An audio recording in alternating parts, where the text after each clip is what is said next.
Welcome, everyone. Thank you so much for joining this webinar about the updates to the CAP Online platform. During this session, I am going to provide a high-level overview of the CAP Online platform and then go into a much more detailed walkthrough of how to actually use the platform for each step in the CAP cycle. After the walkthrough, I will share some troubleshooting tips for common issues that many users run into with the platform, as well as a list of resources that you can access for additional support and instructions anytime throughout the year. As you know, this year, all sponsoring organizations are required to implement all CAP cycles according to the updated expectations in the 2024 guidelines for the candidate assessment of performance. I know that for some of you, you are deeply familiar with the expectations, but I'm going to begin with a brief refresher with a lens for changes that directly impacted what you will see in the updated platform. CAP creates an intentional bridge from preparation to practice by aligning the expectations in your programs with the Massachusetts Educator Evaluation Framework that is used by in-service educators. The hope is that this allows sponsoring organizations to ensure that teacher candidates have the skills necessary to be effective teachers in Massachusetts. CAP is designed to support teacher candidates' growth as well as assess their ultimate readiness for the licensure role by the conclusion of their preparation experience. And this is one of several mechanisms by which we ensure that new teachers enter their own classrooms prepared to make a positive impact for all students. In 2024, the CAP guidelines were updated and three major changes were made. First, all essential elements were revised to align with the updated standards of effective teaching practice, which center culturally and linguistically sustaining practices. Second, new evidence collection requirements were in place that required that each category of evidence is used at least once. This includes observations, the professional practice goal, the measure of student learning, student feedback, and candidate artifacts. Each essential element must be demonstrated by at least two categories of evidence, and observations must be one of the two categories of evidence for 1A1, 2A1, and 2B2. Finally, sponsoring organizations are now required to verify whether each supervising practitioner meets DESE's expectations for the role. And if not, your organization will attest that attempts were made to find a qualified supervisor and that additional supports will be provided to the candidate. I do want to note that this training will focus on the technical aspects of the platform. The CAP guidelines and implementation handbook have a lot more resources and should be consulted to ensure that you are actually implementing each step of the cycle according to DESE's expectations.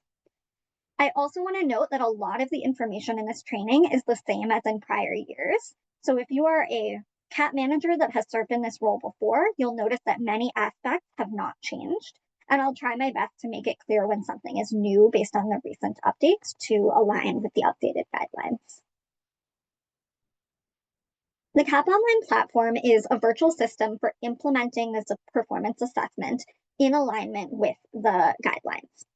What it does is allow sponsoring organizations to manage cycles from start to end and allows program supervisors, supervising practitioners, and teacher candidates to complete all of the required forms online. Use of the CAP Online platform is entirely optional. If its structure is not right for your organization, you can use the paper-based forms instead and just upload key data at the end of the academic year. I won't be going over that now, but there's more information on our website as well. There are several benefits to using the CAP Online platform, including ensuring implementation is aligned to DESE's required form, streamlining the process and consolidating all triad communication, tracking candidate progress through each step of the cycle, linking accounts to the security portal and ELAR, and ensuring that data reporting into Edwin is quick and accurate.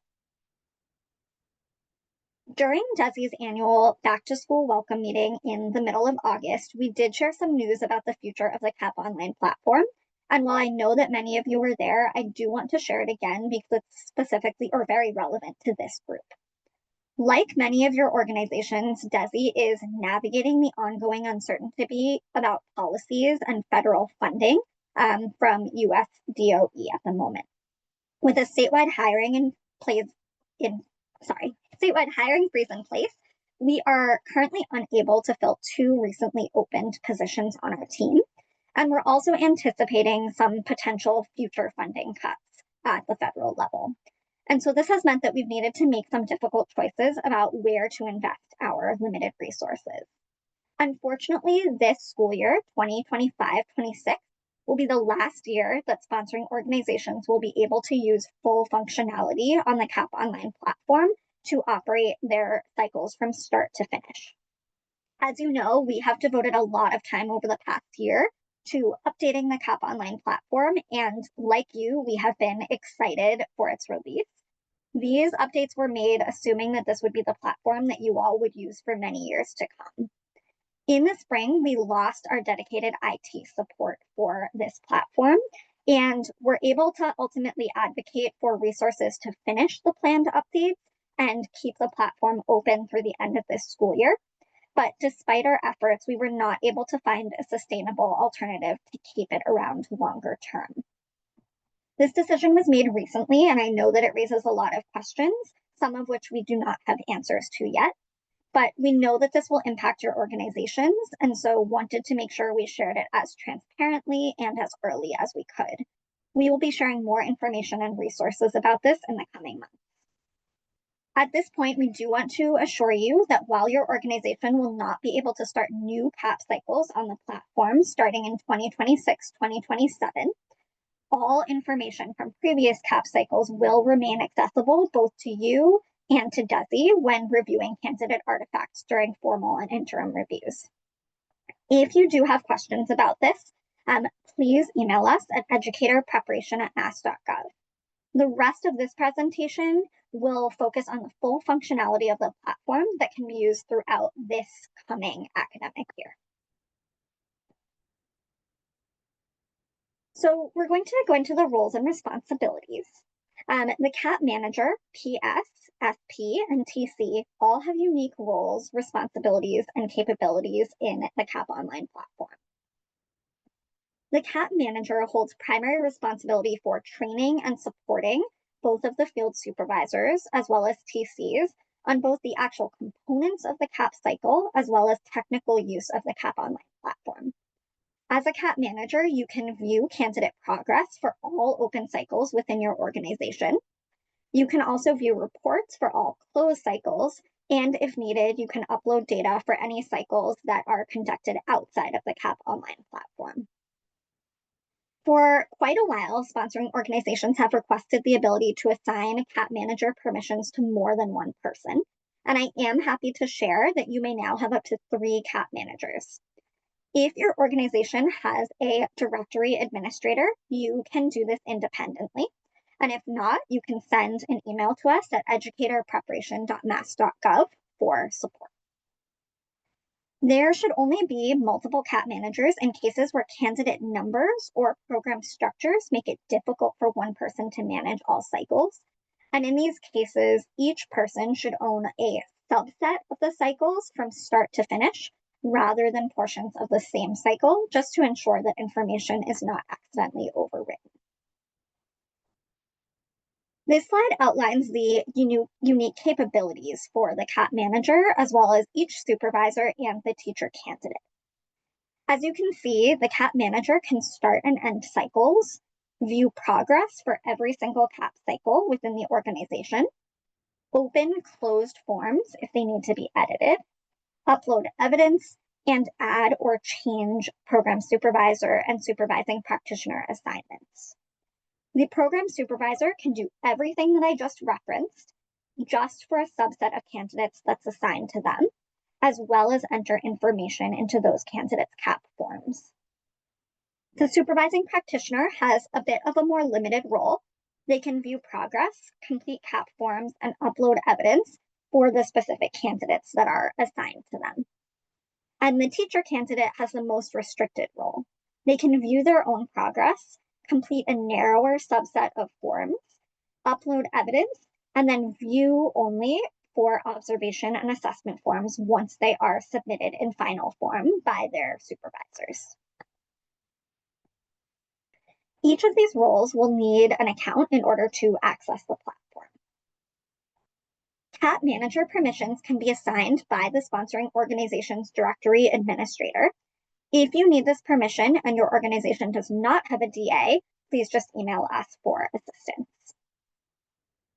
Program supervisors can either have their permissions added to an existing organizational account or have a new account created by the organization's DA. And again, if you need support, just email us. Supervising practitioners will need a new CAP-specific account. This account is completely separate from their personal ELAR account, and it will be automatically created when an SP is created or is added to a candidate cycle. Their username will be sent in an automatic email when the CAP cycle is created. And because of this, it is really critical that you double or even triple check the SP's email address. If that email is wrong, if there's an extra space, if there's a letter missing, the SP will not receive their login information. And because of a technical limitation of the platform, as the CAP manager, you are not able to just go in and fix that error. You will need to email DESE for support. So please do double check that.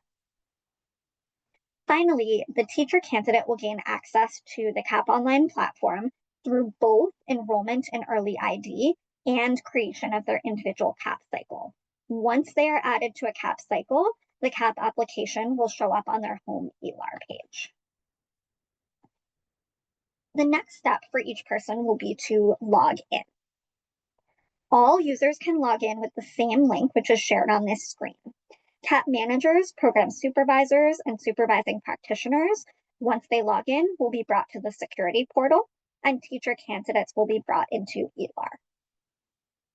When PSs or SPs log in for the first time, they will need to select Forgot Password, enter the email address that is associated with the security portal. This is the email that you entered when you created their account through the CAP Online platform, as well as their CAP-specific username. So again, not their ELAR username, but their CAP-specific one that was emailed to them.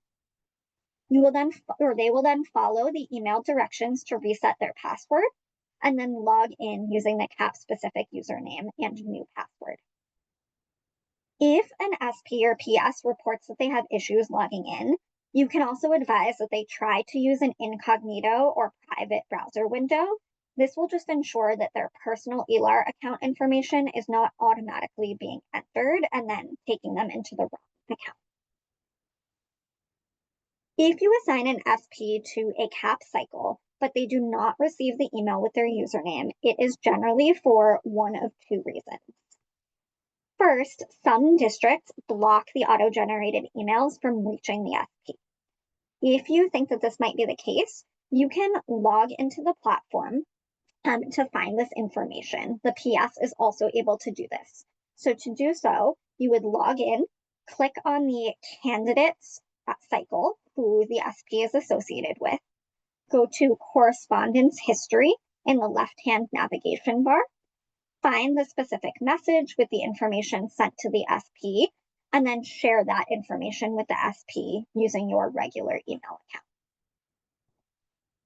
The other cause is that the SP's email address was entered incorrectly during cycle creation. And as I mentioned, you will not be able to fix this on your own.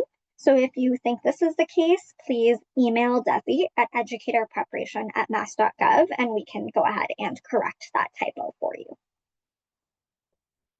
Once logged in, each user should see the CAP Online platform in their list of available applications. Please note that the available links will differ for each person based on their access to other applications, so the homepage might not look exactly like the screenshot on this page. There are also a few overarching tips for navigating the platform. After logging in, all users will be brought to the home page, and the content of this page will vary slightly for each user. Candidates will only see their one cycle, and supervising practitioners and program supervisors will see just the cycles assigned to them. As the CAP manager, you will see all cycles created within the organization. You'll also have the option to see the platform as the CAP manager. This is the default when you log in, or as a program supervisor. And so if desired, you can simply click View as Program Supervisor at the top right. Regardless of account type, there are a variety of functions embedded into the homepage. To filter by cycle status or CAP completion year, just select your parameters from the drop-down menu and then click Submit. To sort alphabetically in any column, you can click in the up-down arrows at the top right of the column header.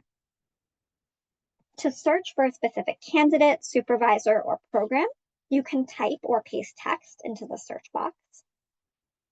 And to open an individual candidate cycle, you can click on the row with their name.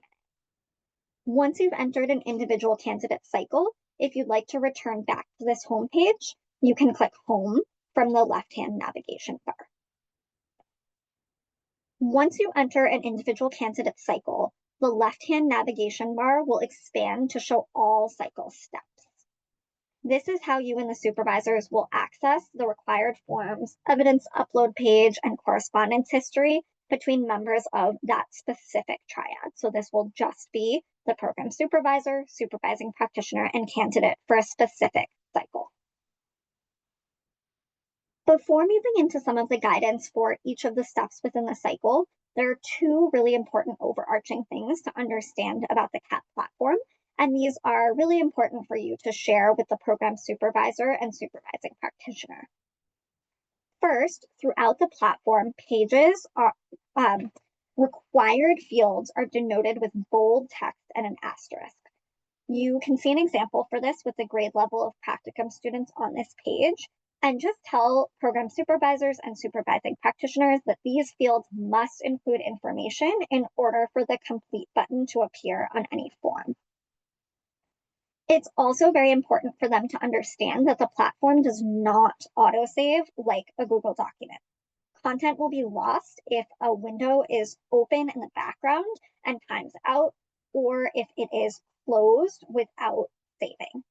There are save buttons throughout the platform, even in the middle of pages, and these should be used frequently when adding new information to forms. When entering a lot of text, such as when adding synthesized observation evidence or assessment feedback, we do advise that supervisors draft content in another document that does autosave and then paste it into the platform when it's finalized and ready. With all of that as the foundation, I am going to go into a more detailed walkthrough of how to use the platform for each step in the cycle, beginning with how to create a new cycle. So to open a new CAP cycle, you'll simply select Start Cycle from the left-hand navigation bar. You will then select the specific candidate, and you can do this in two ways. The first option is to search by program. This will provide a list of all candidates in the program that you select. And if you have a large organization or if one program has a lot of candidates, you might need to scroll through to find the individual candidate. The second option is just to enter the specific candidate's MIPID number, and this will provide just a single result. As a reminder, candidates need to be enrolled in Early ID in order to show up in these searches. So if you expect a candidate to show up, but they aren't, go back to Early ID and make sure that they are actually enrolled first. Once the candidate is selected, enter the current date as the cycle start date and then click Next. The person creating the CAP cycle will automatically be assigned as the candidate's program supervisor. If you would like to be the program supervisor for the cycle, you can click Assign to keep the default and move on to the next step. If the candidate will have a different program supervisor, click Change. If this option is selected, the system will provide a list of program supervisors within your organization, and you can click on the supervisor that you would like. If a program supervisor does not show up in the list, they need to be registered in the system. And so if you don't see a program supervisor that you are expecting to see, contact your directory administrator or DESE so that you can get them registered. After assigning the program supervisor, you will then be asked to select the supervising practitioner. Supervising practitioners must be added in the CAP Online platform. If done in Directory Administrator, it will break the cycle. And this is something that even our IT team at DESE cannot fix. If a supervising practitioner is added in DA, it will break the cycle and all previous data will be lost. So instead, make sure you're doing this during cycle creation in the CAP Online platform. To do so, you will be prompted to select the SP's organization type from the first drop-down menu. If you select charter school district, collaborative, or public school district, you will then be able to select the SP's district, school, and enter their MEPID. Once you enter all of this information, you will be able to search for the supervising practitioner. After hitting search, the SP's name will appear with a box for their email address. Again, this email will be used to generate the new CAP-specific username, and this is separate from their ELAR account. Please, again, double-check this information to make sure that it's correct. If you need to reach out to DESE to change it, it not only is work for both you and DESE, but it also will halt you from being able to move forward in the cycle until it's resolved. Once you confirm that the email is correct, you can click Assign.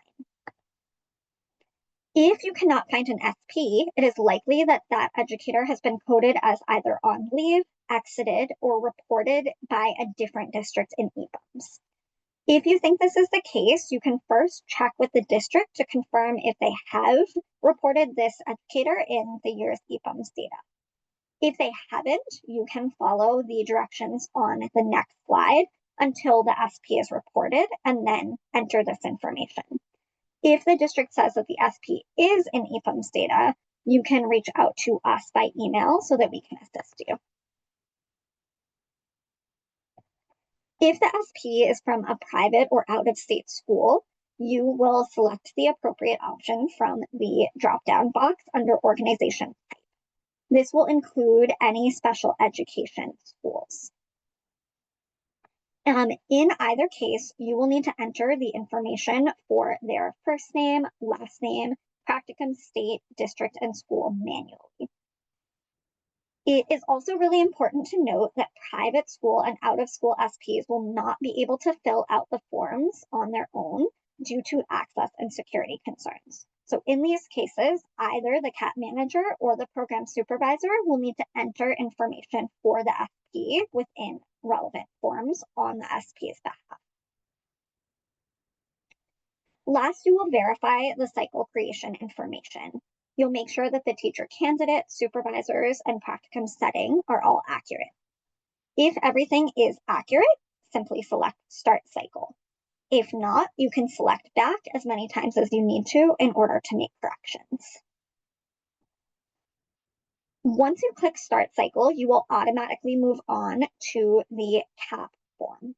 The majority of the information on this form is going to be entered by the program supervisor, but there are a few sections that are important for you to understand as the CAP manager. If needed at any point in the CAP cycle, you can change the candidate's program supervisor directly from the CAP form.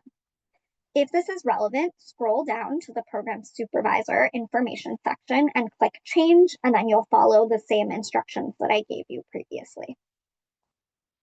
You can also change or add supervising practitioners from the CAP form. If the teacher's SP changes during the cycle, you can assign a brand new SP using the Change button. This will replace the existing SP with the new SP. If instead the teacher candidate is in a split practicum, you can select Add Practitioner. This will add a second SP while also keeping the original SP on the forms. It is important to note that adding an SP will not provide you with extra observation or assessment forms. You will either need to split the existing forms between the SPs in terms of their responsibilities or upload additional forms as tagged evidence, and I'll talk more about that in a little bit. As outlined in the 2024 guidelines, either the CAP manager or program supervisor will need to verify whether the SP meets DESE's requirements for the role. This is new in the platform, so you will not have seen this before. To take this step, you will go to the bottom of the CAP form, and this spot will only be visible to you as the CAP manager and the program supervisor. The candidate and the SP will not be able to see the blank questions. They will also not be able to see the answers that you select. You will use radio buttons to select either yes or no for each of the expectations. So for example, in the first question, you will verify whether the SP has received a summative rating of proficient or higher in their most recent evaluation. You will notice that we do not ask about other regulatory requirements of an aligned license and at least 3 years of experience. This is because we are able to verify these regulatory requirements on our own through ELAR, and so we do not need your attestation. If you select no for either or one or more of these expectations, you'll see an additional set of required questions appear. These will ask you to attest that the organization made attempts to find an SP who fulfills its expectations, commits to directly supporting the candidate with additional resources or support to fill that specific gap or gaps, and that you have notified the candidate of the gaps and the supports that will be provided. You will also see a required open response box where you will be able to list the specific supports that will be provided to fill the gaps.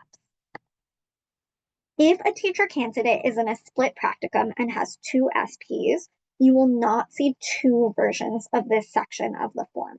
So if they have 2 SPs, you will answer these questions with both SPs in mind. If either of the supervisors does not meet an expectation, select no, and then you can provide any necessary details in the open response box. The CAP manager and program supervisor are also able to review the status of each candidate's CAP cycle at the bottom of the CAP form. You can see whether the cycle is open or closed, as well as whether any forms are incomplete. If a form shows up as incomplete, it is either because the form has not been started at all and is completely blank, or because the triad has finished and gone through a form, but some of the required fields are still blank. The CAP form is also where you will ultimately still end a cycle. So to do so, you will click on first, do you want to end a cycle?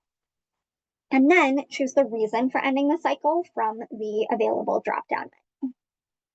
You will be able to select exited the program and cycle created an error at any point throughout the CAP cycle. The option to select completed CAP will only appear once all required forms are complete. If you expect to see the complete option, but it is not yet available for you, you should go through the required components to see what is either entirely missing or maybe if there's just one field that doesn't have something marked. One common issue is that dates are missing from the 3-way meetings page, so you might want to check that first. Once you have ended a cycle, you will not be able to reopen it yourself, even if you are the CAP manager. So please make sure that everything is accurate. And then if needed, you can email DESE to have the cycle reopened if you do need to make a change. The rubric summary form and self-assessment must both be completed by the teacher candidate. The CAP manager and supervisors will have view access to this, but will not be able to make any edits. On the rubric summary, the teacher candidate will click through the 7 essential elements and then read through the proficiency descriptors and select a quality, scope, and consistency rating for each element. The teacher candidate must select complete at the end of the rubric summary in order to access the self-assessment. If they report that the self-assessment cannot be edited, make sure that the teacher candidate goes back to the rubric summary, clicks through each element to make sure that it has ratings, and then selects the complete button on the final element. This is a pretty small technical step, but it is often the reason that cycles cannot progress or be closed. So we have added a red banner of text that will appear in the teacher candidate view, reminding them of this, but also recommend that field supervisors alert candidates of the importance of that complete button. The teacher candidate is also responsible for completing the self-assessment. On this page, they will review a summary of their rubric rating, reflect on their current strengths and areas for growth, and draft a preliminary professional practice goal. Once the teacher candidate is finished with their section, the PS and SP will be able to add feedback on the final box of the form. If things look good and there don't need to be changes, they can save their feedback. Or if they feel like the candidate needs to make changes prior to it being ready, they can return the form to the candidate for edits. If the form is returned for edit, the teacher candidate will need to again select that complete box at the end of the rubric summary before they can make revisions in the self-assessment. After the supervisors approve the self-assessment form, the full triad will then collaborate to complete the professional practice goal and implementation plan page. This form is unique as it is the only one where all three users enter information. First, the teacher candidate will finalize the professional practice goal. The preliminary goal that they drafted in the self-assessment will automatically populate into this box. The teacher candidate will review that text, revise it based on any additional ideas they have, as well as input provided by their supervisors. Next, the supervisors will collaborate together to complete the implementation plan based on the candidate's goals, thinking about things like the actions that will need to be taken and the supports that will be provided to help the candidate achieve the goal. Finally, the supervising practitioner will complete both the measure of student learning and student feedback sections with input from the program supervisor and teacher candidate as needed. This step, or these steps, have always been required, but they did not used to be embedded into the online platform. The student feedback was added during the updates. It is really important to know that these forms are the plans for how evidence will be collected and analyzed. Artifacts related to progress on the goal, as well as the results and reflections for the measure of student learning and student feedback, should be uploaded as tagged evidence later in the cycle. Once all members of the triad have finished their sections, the program supervisor will select the complete button that will appear at the bottom of the page. And after clicking complete, the form will not be able to be edited again. Next, we're going to move on to the three-way meetings page that I referenced earlier. The teacher candidate and both of the supervisors can all edit the three-way meetings page. To complete the CAP cycle, a date must be entered for each of the three-way meetings. It is required that you enter these dates, but the note sections are completely optional. The PS and SP both share responsibility for conducting observations and completing the related forms. For unannounced observations, the supervising practitioner must observe the candidate.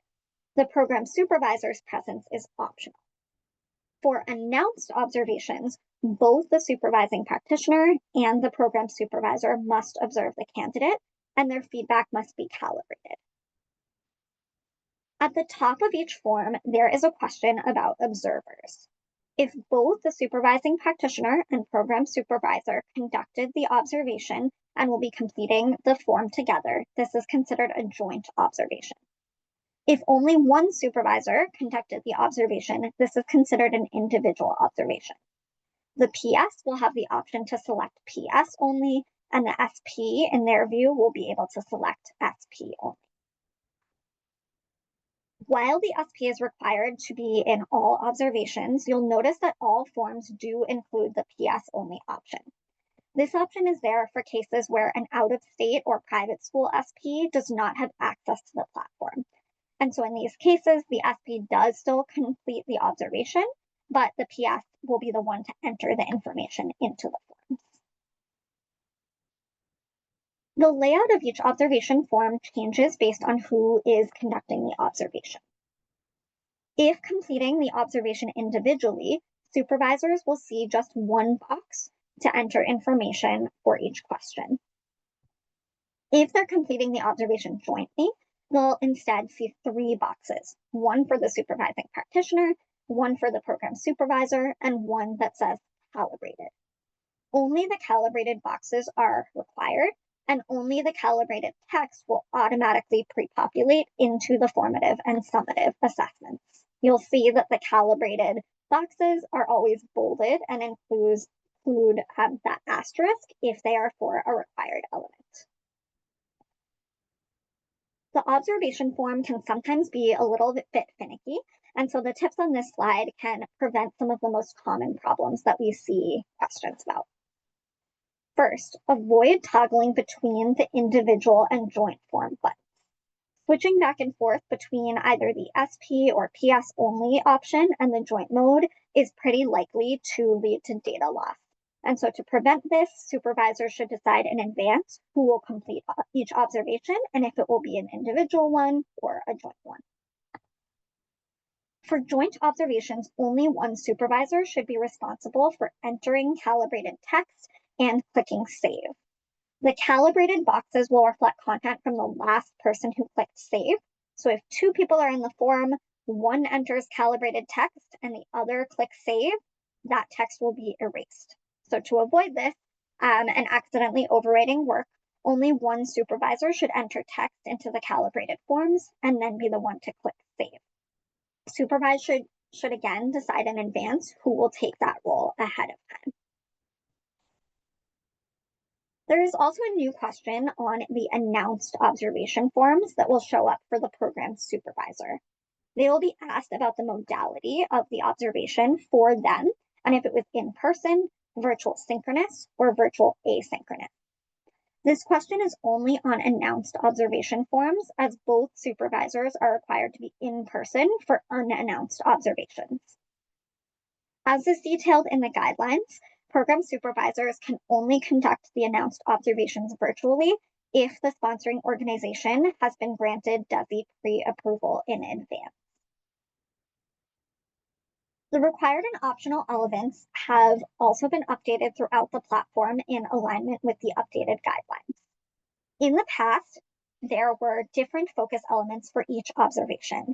Now, the focus elements are consistent across all 4 observations. Supervisors must include observation evidence for each of the 3 required elements. These are listed at the top of each observation form, and they're also bolded with an asterisk in the synthesized evidence tables. Supervisors may include observation evidence for the 4 other optional elements if observed, but the other categories of evidence, such as student feedback or candidate artifacts, can be used instead to demonstrate proficiency. These do not require any observation evidence. While the paper observation forms include an optional space for active evidence collection, this box is not included in the CAP Online platform. This is because the platform does not allow auto-saving, and we worried that if raw notes were taken in the platform, they could be lost if there was a saving error. So we recommend that supervisors take these low inference notes in a separate document that auto-saves, and then pasting it in, as I said before. We'll do this in the synthesized evidence boxes, which are included in the platform. As a reminder, any section that is bold and includes an asterisk is required.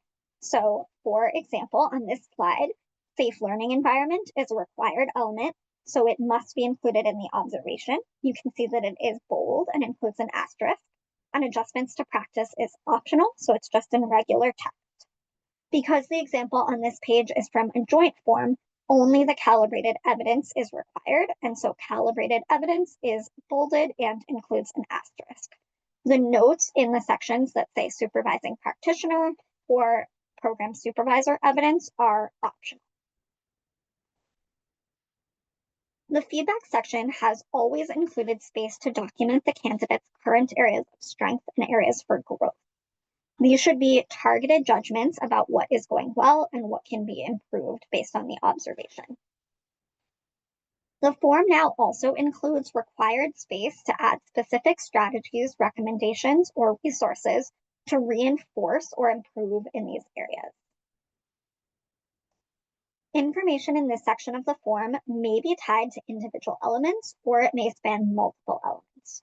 Regardless of that scope, the feedback should be timely, constructive, and targeted and actionable.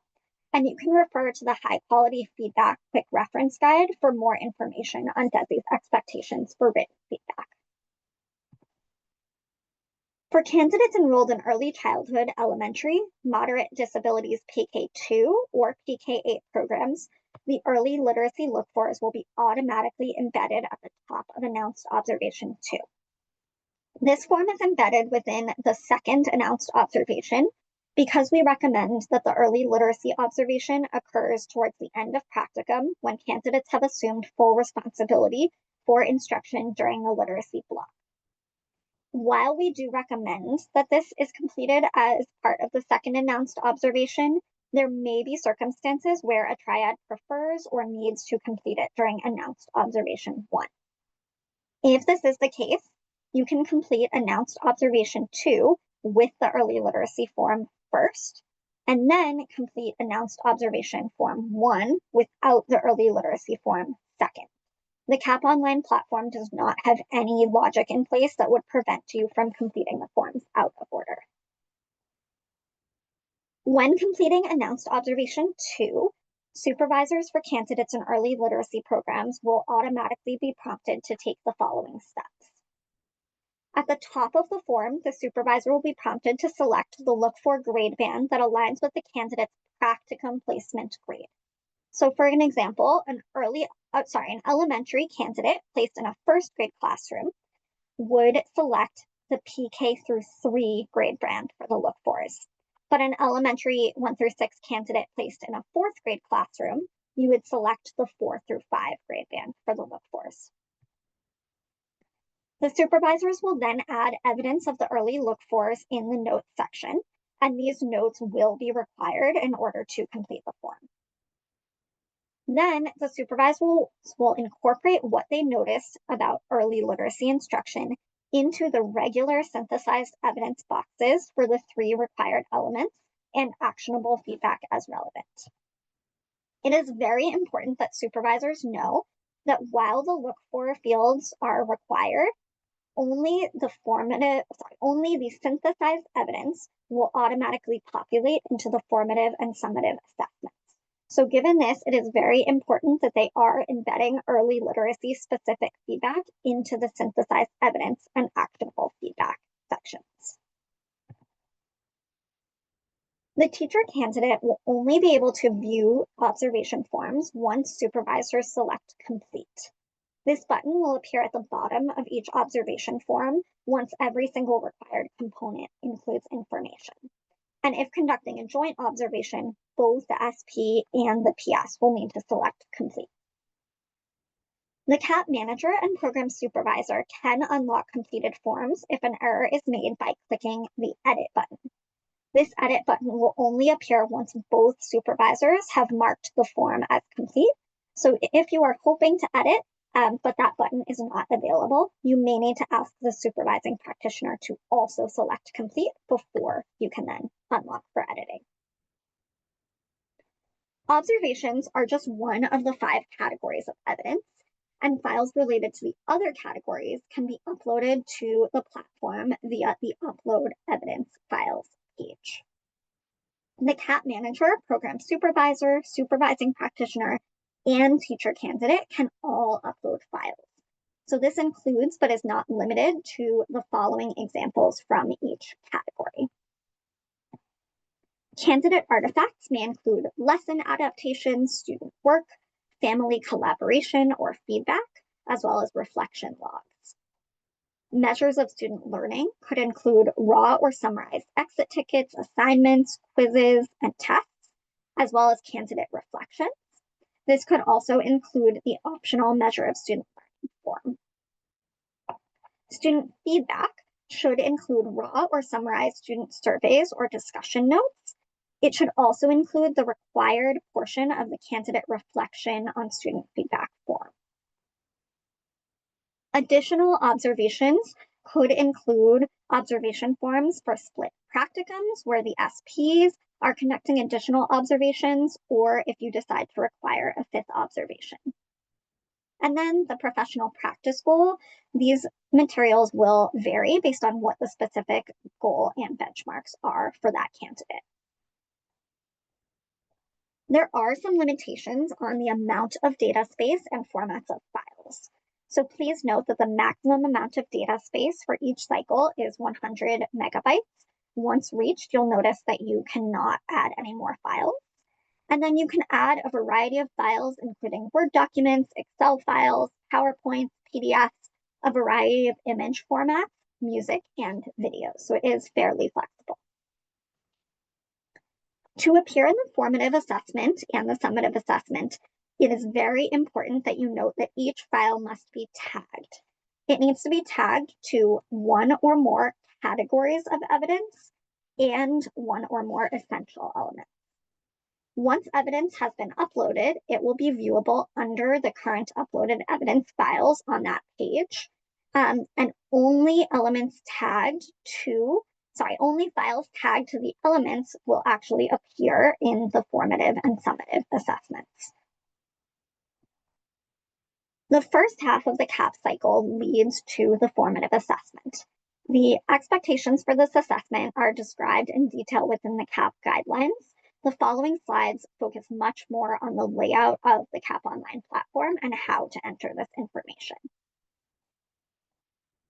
During the formative assessment, the program supervisor and supervising practitioner will independently review evidence collected up to this point in practicum, and then come to calibrated ratings for quality, scope, and consistency for each essential element.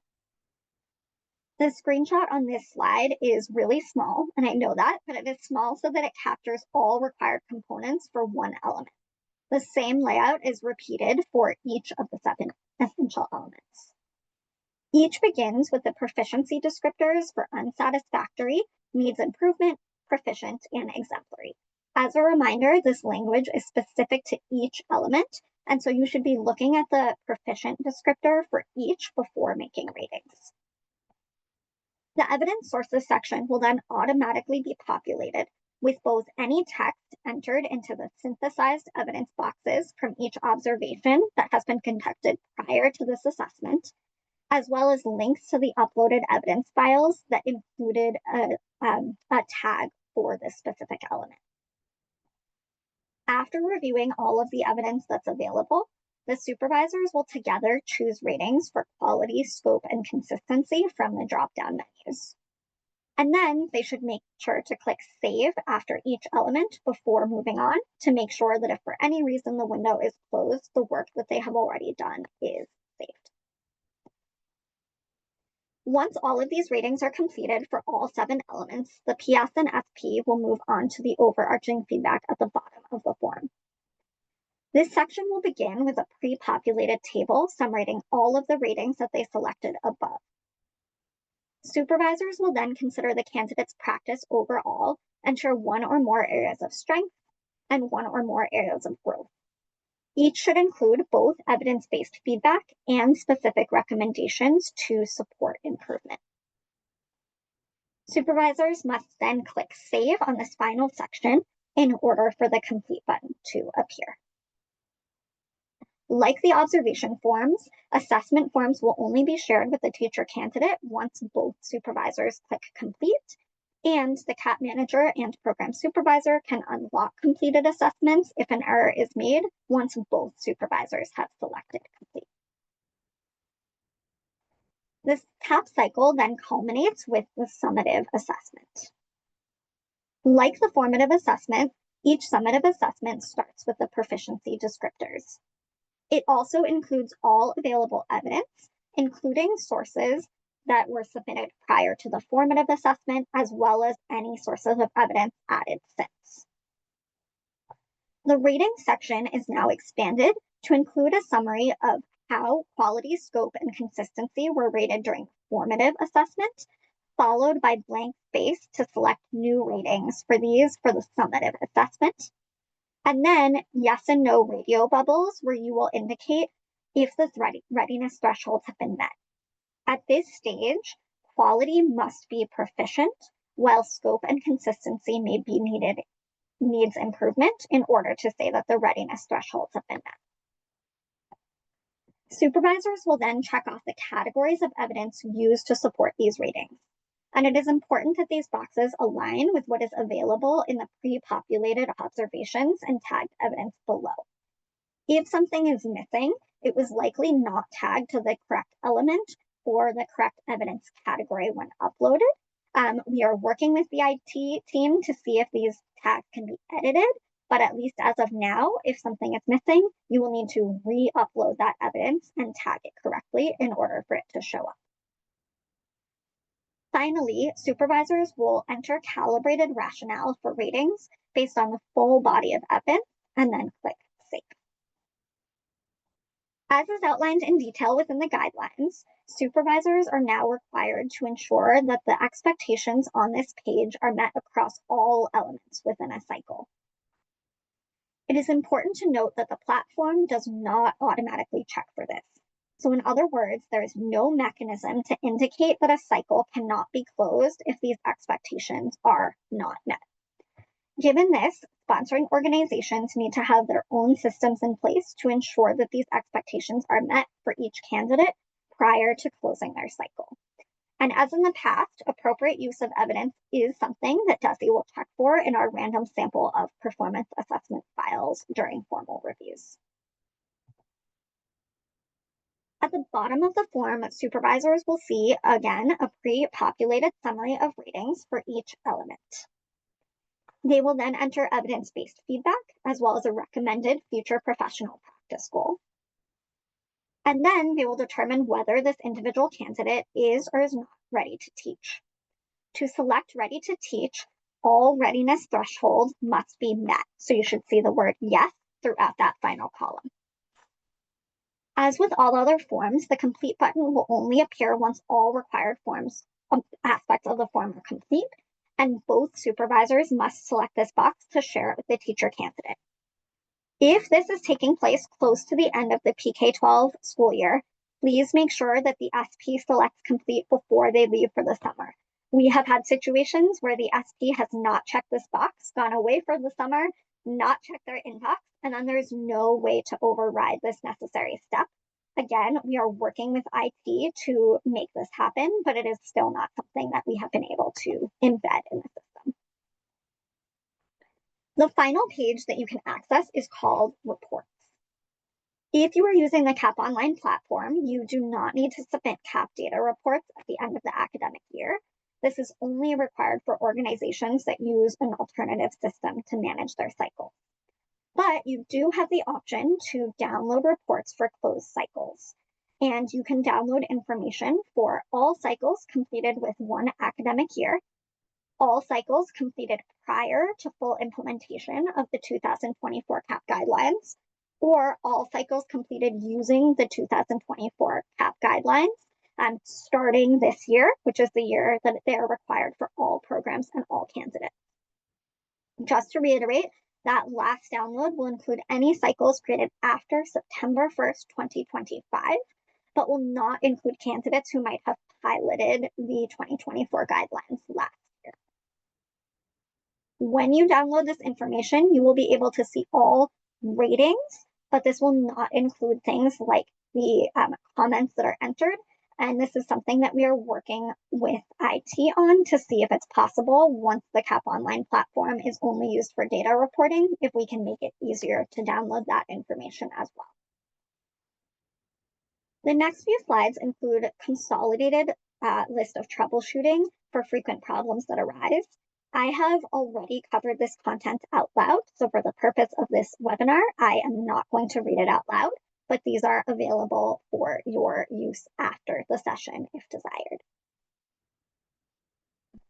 And with that, I'm going to wrap up with the final slide, which is an overview of available resources to support your implementation. The PST and CAP webpage includes a wide variety of resources, including guidelines, an implementation handbook, all required and optional forms, quick reference guides on a range of topics, and then slides and recordings of prior webinars. There's also a link to the CAP Resources Hub, where we continue to add resources shared by organizations across the state. There's also a webpage specific to the CAP Online platform, which focuses on the technical aspects of the system, similar to what we went over today. It houses comprehensive user guides for each role, quick reference guides, as well as answers to frequently asked questions. We will be updating those frequently asked questions after today's webinar and also doing so periodically based on questions that come into the EdPrep inbox. The slides from today, as well as a recording of this session, will also be added to that page soon. This page is a really important resource for you as CAP managers, as well as a member of the triad when moving through the CAP steps. And so we do ask that you make sure that members of each triad are aware of all of these resources. And then finally, we will be holding CAP Online Platform office hours during the busiest periods within the CAP cycle. The first sessions will be this fall, and these sessions will not have any planned DESE content. So unlike today, where I have talked a lot, these will be completely up to you and the questions that you bring. You can bring technical questions to us at any time. Please use the link that Kenzie is going to paste into the chat to sign up, and make sure to do so at least 15 minutes before each of these sessions. If no one signs up prior, we will not open the Zoom room and we will not offer the session. So do just make sure to sign up in advance.